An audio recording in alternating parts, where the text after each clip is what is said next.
आज से हम एक नया सब्जेक्ट स्टार्ट करने जा रहे हैं जिसका नाम है analysis and design of algorithm. इस सब्जेक्ट में हम एल्गोरिथम के बारे में समझेंगे और उन एल्गोरिथम का एनालिसिस कैसे कर सकते हैं इसके बारे में समझेंगे। तो चलिए जल्दी से हम देख लेते हैं कि हमारे वीडियो के कंटेंट क्या क्या है। तो आज के टॉपिक में हम एल्गोरिथम के बारे में डिस्कस करेंगे, लैंग्वेज ऑफ एल्गोरिथम के बारे में डिस्कस करेंगे। नेक्स्ट उसके बाद परफॉर्मेंस ऑफ एल्गोरिथम, किस तरीके से उनके परफॉर्मेंस को एनालाइज किया जा सकता है। फिर हम एसिम्प्टोटिक नोटेशंस के बारे में समझेंगे कि जो परफॉर्मेंस है, एनालिसिस है, उसको कैसे रिप्रेजेंट किया जा सकता है। फिर हम हीप सॉर्ट के बारे में समझेंगे। तो बेसिक 5 कंटेंट है, हो सकता है कि इसके ऊपर 4 वीडियोस आए या 3 वीडियोस आए, पर छोटी छोटी वीडियोस आएंगी जिसमें आप कंसेप्ट को पूरी तरीके से समझाएंगे। ये जो कोर्स है ये टोटली यूनिवर्सिटी एग्जाम्स के लिए है और इसमें आप कंसेप्ट को समझ सकते हैं। ये फोकस किया गया है मेनली आपकी थ्योरी पोर्शन पे और साथ ही साथ में ये इस कोर्स में आपको पूरी थ्योरी मिल जाएगी, एकदम शॉर्ट में मिल जाएगी। जो आपको एल्गोरिथम है वो इतनी बढ़िया एल्गोरिथम मिलेंगी, छोटी सी छोटी छोटी, कि आपको याद करने में बहुत आसानी होगी और आपको ज़्यादा बड़ा बड़ा एल्गोरिथम याद नहीं करना पड़ेगा। और हम इसमें बहुत इंपॉर्टेंट चीज़ों को डिस्कस करेंगे और इसको आगे कोर्स को लेकर के जाएंगे। तो चलिए देखते हैं आज का पहला टॉपिक। तो बेसिकली एल्गोरिथम होता क्या है। तो an algorithm is a finite set of instruction that is swallow accomplished a particular task on a computer. It is a well-defined computational procedure that takes some set of values as an input and produces a set of the values as an output. तो algorithm में finite set of instructions होती है जो कि एक particular task के लिए लिखी जाती है। ये कुछ आपसे इनपुट लेती है और आपको आउटपुट देती है। अब अगर हम थॉमस एच कॉर्मन की डेफिनेशन को देखें तो वो क्या कहते हैं एल्गोरिथम के बारे में। तो N algorithm is a sequence of computational step that transforms input into the output. तो यहाँ पे जो थॉमस एच कॉर्मन की डेफिनेशन है तो ये भी सही है। ये भी कह रही है कि क्या कहते हैं कि कंप्यूटेशनल स्टेप्स हैं जो इनपुट को आउटपुट में ट्रांसफॉर्म कर देंगे। तो ये फर्स्ट वाली आपकी हो गई बेसिक डेफिनेशन और सेकंड वाली आपकी हो गई थॉमस एच कॉर्मन के द्वारा दी गई एक डेफिनेट एल्गोरिथम की डेफिनेशन। तो आपको पेपर में एज इट इज आपको लिखना है जो एल्गोरिथम के बारे में आपसे अगर पूछता है तो। All the algorithm should possess the following characteristics। तो यहाँ पे आप देख सकते हैं क्या लिखा है, all the algorithm should possess the following characteristics। तो ये हर प्रत्येक एल्गोरिथम में ये 5 कैरेक्टरिस्टिक्स होते ही हैं। तो पहला है हमारे पास इनपुट, जीरो और more quantity that can be extremely applied. तो मतलब क्या हो सकता है कि आपके पास जीरो इनपुट हो सकता है आपके पास जीरो से ज्यादा इनपुट हो। Output at least one single quantity quantity should be get and produce as a result of an remaining algorithm। तो यहाँ पे बात देखिए कि इनपुट आपके पास एक भी ना हो तो भी चलेगा। कई बार हम सी लैंग्वेज में या सी प्लस प्लस में कुछ ऐसे प्रोग्राम लिखते थे जिसमें हमें इनपुट देने की कोई जरूरत नहीं पड़ती थी, हम पहले से ही वैल्यूज को फिक्स कर देते थे और वो पर लेकिन हमें आउटपुट तो देते थे।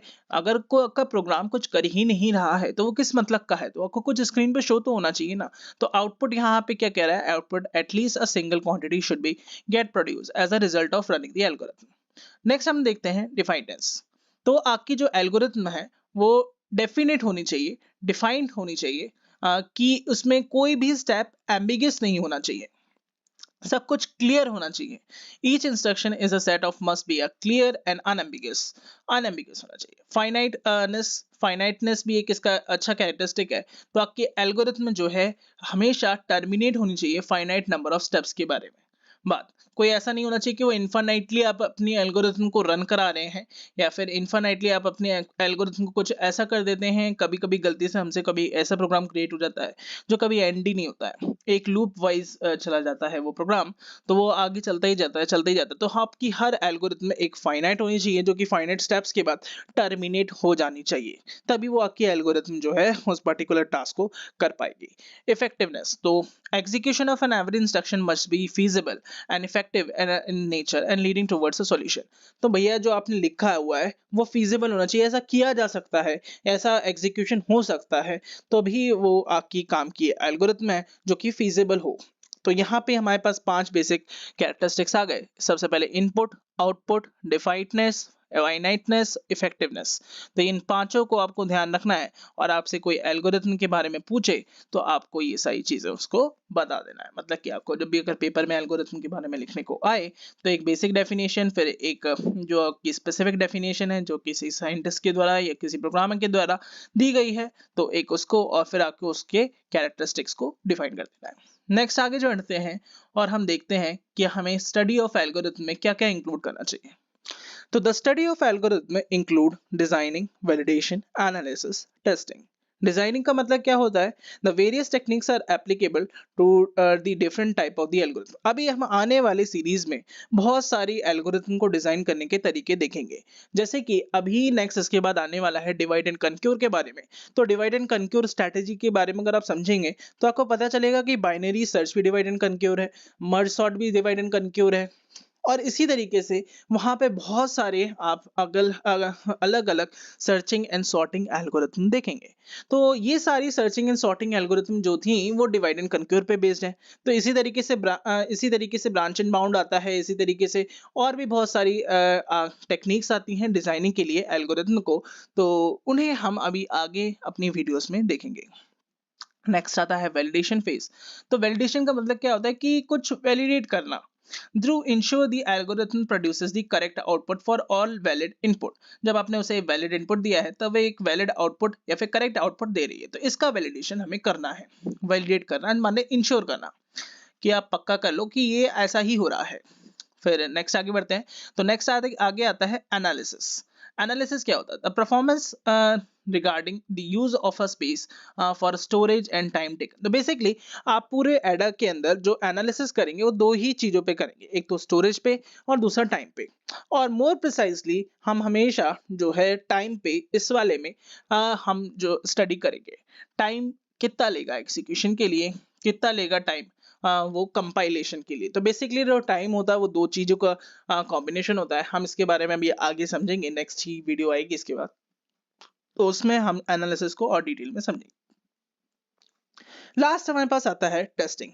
To test and run the program generated out of the algorithm for a selected random. तो मतलब वही है कि आपको यहाँ पे जो आपने एल्गोरिथम बनाई है उसे आप टेस्ट करके देखोगे। क्या है कि इनपुट के लिए एंड डिबग करेंगे हम उसे, और कोई भी जो भी उसमें गलतियां हैं, जो भी फॉल्सीनेस है, उन सबको हम वहां से रिमूव करने की कोशिश करेंगे। तो ये आप देख सकते हैं कि study of algorithm includes designing, validation, analysis and testing. तो जब भी आपको ये लिखने को आ जाए कि स्टडी ऑफ एल्गोरिथम में क्या आता है, या फिर आपको एल्गोरिथम के बारे में ही लिखने को आ जाए, तो आप सबसे पहले एल्गोरिथम की बेसिक डेफिनेशन, फिर उसके बाद जैसे कि आपने यहाँ पे दे रखा था कि यहाँ पे एल्गोरिथम के क्या कैरेक्टरिस्टिक्स होते हैं, और यहाँ पे आपके एल्गोरिथम की स्टडी में क्या क्या इंक्लूड होता है। इस के हर एक फेज अलग अलग बहुत ज्यादा एक्सपेंडेड है, तो हम इन सभी के बारे में आगे डिटेल में देखते जाएंगे। नेक्स्ट आता है हमारे पास language of algorithm. The language of an algorithm is called pseudo code and it is consisting of the following components. तो देखो सीडो कोड के बारे में समझो क्या होता है। हमेशा जब हम प्रोग्राम लिखते हैं तो आप सी का प्रोग्राम सी में लिखोगे, सी प्लस प्लस का सी प्लस प्लस में, जावा का जावा में, और पाइथन का पाइथन में। तो वहां पे यहाँ पे जब हम सीडो कोड की बात करते हैं तो हमारे पास कोई एक फिक्स प्रोग्रामिंग लैंग्वेज नहीं होती है, कोई फिक्स सिंटैक्स नहीं होते हैं। हमें पता होता है कि ये जो कंटेंट है ये आप किसी भी लैंग्वेज में ट्रांसफर कर सकते हो। जो आप सीडो कोड में लिखोगे उसे आप किसी भी अदर लैंग्वेजेस में ट्रांसफर कर सकते हो। तो मतलब ये आपका लैंग्वेज स्पेसिफिक नहीं होने वाला है। ये सीडो कोड आपका किसी एक लैंग्वेज का स्पेसिफिक नहीं है। तो जैसा कि आगे ये सीडो कोड कहता है, pseudo code is a simple version of programming code that does not required any strict programming language syntax. तो यहाँ पे हम जनरल सिंटेक्स का इस्तेमाल करेंगे, कि ऐसा नहीं है कि हम सी प्लस प्लस में ऐसे लिखते हैं तो सी में ऐसे लिखेंगे, ऐसा नहीं है। हम एकदम जनरल कोड्स का इस्तेमाल करेंगे सीडो कोड को लिखने के लिए। तो बेसिकली आपको हर एल्गोरिथम को सीडो कोड में ही लिखना पड़ेगा, लेकिन आप एल्गोरिथम को सीडो कोड की बजाय भी कई बार नेचुरल लैंग्वेज में भी लिख सकते हैं। तो इससे बस ये रहता है कि नेचुरल लैंग्वेज में लिखना थोड़ा ज़्यादा आसान हो जाता है, उस एल्गोरिथम को याद करना ज़्यादा आसान हो जाता है, और एक कंसेप्ट डेवलप हो जाता है आपके माइंड में कि कैसे ये एल्गोरिथम जो है काम कर रही होगी। तो आगे हम सीडो कोड को ही कंटिन्यू करते हैं। तो सीडो कोड के कंपोनेंट्स होते हैं हमारे पास comments, block, semicolons, assignment statements, boolean functions, array, conditional statement, looping statement and case statement, input and output statement. तो ये जो सारे स्टेटमेंट्स हैं, ये सब कुछ, ये सारे जो कंपोनेंट्स हैं वो सब बेसिक लैंग्वेजेस के कंपोनेंट हैं। वो किसी भी लैंग्वेज के कंपोनेंट हो सकते हैं। तो जैसे कि आप इनके बारे में आगे अपने आप एक्सपेंड कर सकते हैं कि कमेंट्स को आप कैसे रिप्रेजेंट करते हैं।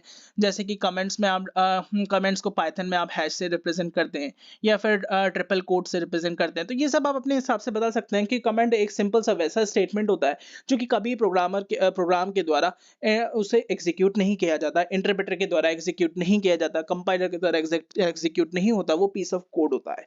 नेक्स्ट आके बात करते हैं हम जब भी सेमीकोलंस की। तो सेमीकोलंस क्या होता है? जो टर्मिनेट करने के लिए इस्तेमाल होता है। जब हम बता दें कि सेंटेंस हमारा खत्म हो गया है तो वो हम सेमीकोलन की मदद से बताते हैं। तो इसी तरीके से ये सारी चीजें हैं, ये एकदम बेसिक बेसिक चीजें हैं जो लैंग्वेज में आपने कहीं ना कहीं पढ़ी होंगी।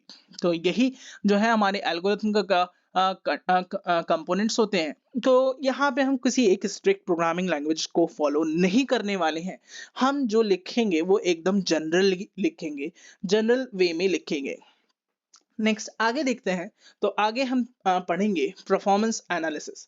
पर इस वीडियो को, हाँ, इस पूरे टॉपिक को हम एक नेक्स्ट वीडियो में पढ़ेंगे।